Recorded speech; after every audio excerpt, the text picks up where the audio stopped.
तिसऱ्या टप्प्यासाठी होत असलेल्या सांगली लोकसभा मतदारसंघाच्या निवडणुकीच्या मतदान प्रक्रियेस सुरुवात झालेली आहे। सकाळी 7 वाजल्यापासून सांगली लोकसभा मतदारसंघात मतदानासाठी सुरुवात झाली आहे। सांगली लोकसभा मतदारसंघासाठी एकूण 18,03,000 मतदार आपला हक्क बजावणार आहेत। यासाठी एकूण 1,800 मतदान केंद्र निश्चित करण्यात आली असून यासाठी 4,500 पोलीस आणि 12,000 कर्मचारी वर्ग नेमण्यात आलेला आहे। आज सकाळी 7 वाजल्यापासून प्रत्यक्ष मतदान प्रक्रियेला सुरुवात झाली आहे। मतदानाच्या पार्श्वभूमीवर सांगलीत चुरस असल्याने सर्वच मतदान केंद्रांवर पोलिसांचा खडा पहारा ठेवण्यात आलेला आहे। ग्रामीण भागामध्ये सकाळपासूनच मतदान केंद्रांवर रांगा पाहायला मिळाल्या। सर्वच उमेदवार आणि नेत्यांनीही सकाळीच आपला मतदानाचा अधिकार बजावलाय। प्रारंभी सांगलीचे खासदार संजय काका पाटील यांना खुद्द ईव्हीएमचा फटका बसलाय। ईव्हीएम यंत्रणेत बिघाड झाल्याने त्यांना काही काळ थांबावं लागलंय। स्वाभिमानीचे उमेदवार विशाल पाटील यांनी त्यांच्या मूळ गावी पद्माळे येथे सकाळी 7 वाजता जाऊन मतदानाचा हक्क बजावला।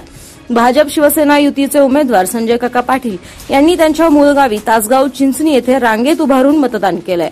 राष्ट्रवादीचे प्रदेशाध्यक्ष जयंत पाटील यांनी सहकुटुंब वाळवा तालुक्यातील साखरा येथील मतदान केंद्रावर जाऊन मतदान केलंय।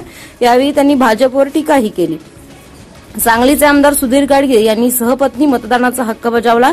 सांगलीतील रिसाला रोडवरील उर्दू शाळेत असणाऱ्या मतदान केंद्रातील ईव्हीएम मशीनमध्ये तांत्रिक बिघाड झाल्यानं तब्बल 1 तास ही मतदान प्रक्रिया ठप्प होती। अखेर तिथले मशीन बदलल्यानंतर मतदान प्रक्रिया पूर्ववत झाली।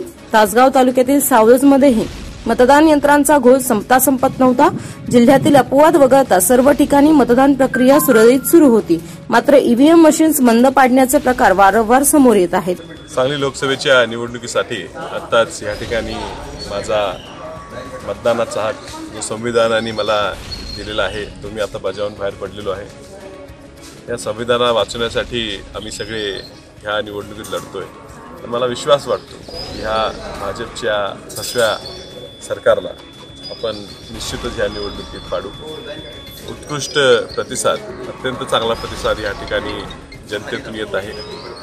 जनता एक सुशिक्षित, लढणारा, झगडणारा युवा उमेदवार म्हणून मला मोठ्या प्रमाणात चांगल्या पद्धतीने स्वीकारत आहे आणि मला विश्वास आहे की जनतेचे प्रश्न जर निवडणुकीत ह्या मला यश मिळालं, जे मला वाटते मिळेल, मी चांगल्यापैकी दिल्लीत जाऊन मांडू शकतो। मी काय क्लिप पाहिलेली नाही आहे, पण अशा अफवा येणं हे स्वाभाविक आहे।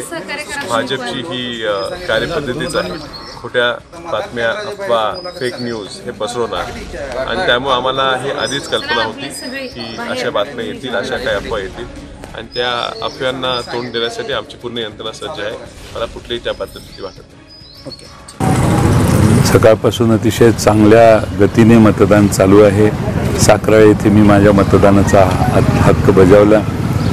या निवडणुकीमध्ये उत्स्फूर्तपणाने लोकांनी जो प्रतिसाद दिलाय तो बघता महाराष्ट्रातल्या 48 जागात 28 ते 30 जागेवर आमच्या आघाडीचे काँग्रेस, राष्ट्रवादी काँग्रेस आणि मित्रपक्षाचे उमेदवार विजयी होतील यात माझ्या मनात कोणतीही शंका नाही। दर्जाहीन निवडणूक करण्याचा प्रयत्न विरोधकांच्याकडून झाला, त्यामुळं या जिल्ह्याची संस्कृती आणि जी काही आपली भूमिका असली पाहिजे ती विकासाची भूमिका न सांगता टीकाटिप्पणीवरच विरोधकांनी यावेळी निवडणूक करण्याचा प्रयत्न केलेला आहे, पण त्याचा काही उपयोग होणार नाही।